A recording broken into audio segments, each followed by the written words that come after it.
All right, hey everyone. We have just completed our work on the Alexander the Great mini-Q. So we have historically kind of just let students read chapter 30 if they were interested. I will go ahead and still provide that PDF for you so you can see that particular chapter. But most of our content that we use for our next mini project is going to come from the mini-Q itself. So our next mini project is to write a blog post that is going to be arguing essentially if Alexander the Great should really go down in history as Alexander the Great or Alexander the Not So Great. This is a mini Q essay that we've kind of turned on its head. So it is not formal. It is not 5 paragraphs. It is going to be a little bit more fun and fluid and filled with voice. At this point, you guys have actually been reading a lot of blog posts because of the current classroom situation. So I'm gonna not have to do as much time, I think, introducing what the idea of a blog is because you are starting to be a little bit more familiar with it. Now, I have included 2 examples. My best friend in the real world actually is a book blog reviewer.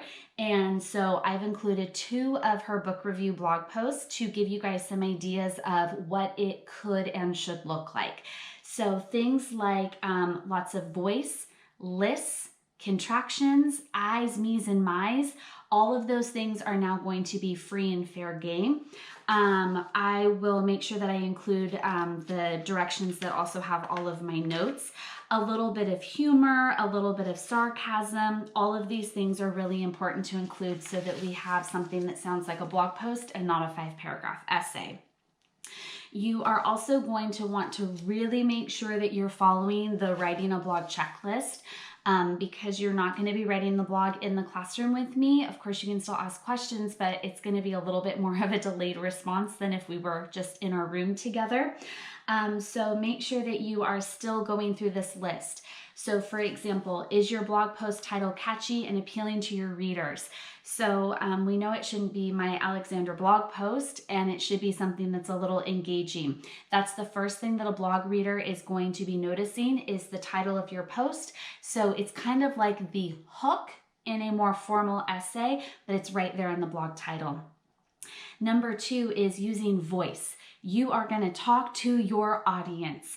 Yes to using the I, you, me, my's, and all of those things. Ask your audience questions all the time. The things you've been dying to do while you're in your formal essays, this is your time to shine. Number 3, you are going to need to give some background information and have a clear claim. So I still need to be able to read your blog post to know, are you arguing that Alexander should be remembered as a great person in history or a not so great person in history? So we still need to have a clear claim. Just make sure that you're not making your reader guess which side of the argument you're on. You are going to have a thesis, but it doesn't have to be that perfect formula. If you want your thesis to be that perfect formula, I think it's okay if you're scared to go too far away from that right now. Number 4 says to assert your point with a bang. A little attitude goes a long ways. Now, obviously, we don't want to be offensive, but a little bit of sass is going to be welcomed in these blog posts. Number 5, don't be afraid of using bullet points, font styles, center justified, right justified. Blogs are not MLA format. So nothing needs to be Times New Roman, nothing needs to be double spaced, and you're not going to have that heading like you had in the past. So pretty much however you want to create your Google Doc with your blog post is completely up to you. You actually do get more credit for having it with the bullet points, having different font styles. And if you turn in a 5-paragraph essay, it is gonna not be really meeting the task of writing a blog post. So just kind of keep that in mind. The last one says, well, not the last one, second to last says, include at least one image to support your blog post. Under the image, include the source. For example, you just need the website of where you got it. Google Images is not your source. Make sure you're actually clicking on the image to see who originally had posted it. So just make sure you have at least one image. Many times students use 5, 6, 7 images. They'll use maps to support their claims. So you can kind of go wild with that. Next would be your facts. They still are required. So if there's a particular number of something in the mini-Q, you should be using it. If there's a particular date, you should be using it. If there is a particular claim that needs to be stated, you should be using it. So it's not just going to be a bunch of blah, blah, blah. He was so great. He was so awesome. Clearly he was awesome. That needs to be mixed in with some actual historical content. You may get your facts directly from the mini-Q. You may also use the PDF of chapter 30. It's kind of up to you. You get to use both of those sources. Okay. I am also going to include a cheat sheet for you guys to make sure that you are kind of seeing all of the formatting. It helps you with how to do this into Google Docs, so you can kind of play around with it. Some of you are going to need this more than others, so just make sure that you are looking at that example post so you can kind of see again how your sourcing needs to be done and things like that. Again, not MLA format. There is one thing that we're also going to introduce, which is the idea of a footnote. So you'll notice in the example blog post that I'm going to give you that instead of plopping in your source right as you're trying to say it, all you have to do is put a little superscript number, and it tells you how to do it in this example, and then you just source it at the end of your blog post. So instead of going through and reading, and then it's source, that kind of stops the flow of your writing.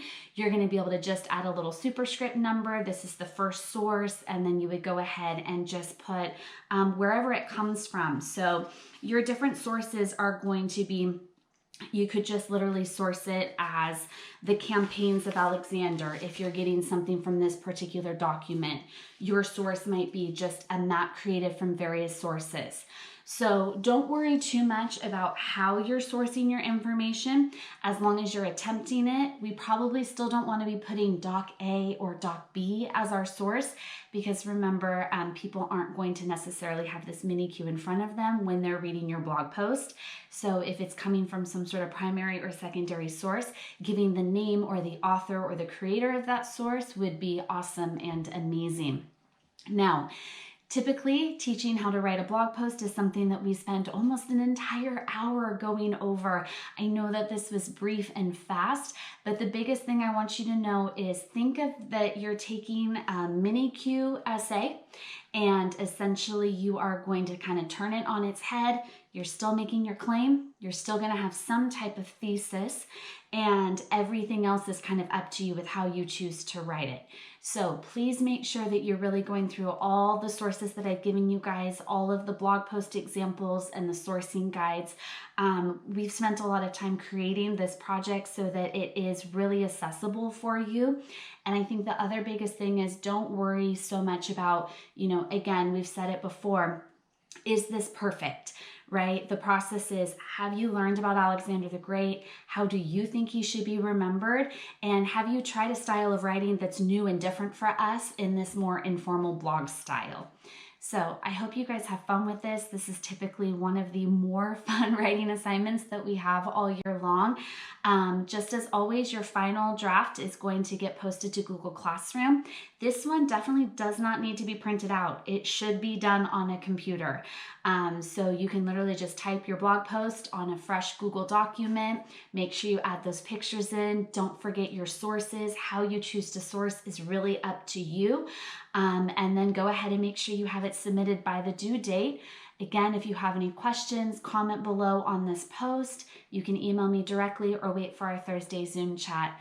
I really appreciate you guys watching. I hope you have so much fun doing this. It is kind of one of my babies. I love this project because, as you've maybe figured out, I do love blogging. And so I hope that you find a little bit of freedom and flexibility in this writing project. Have fun, you guys. Talk to you later.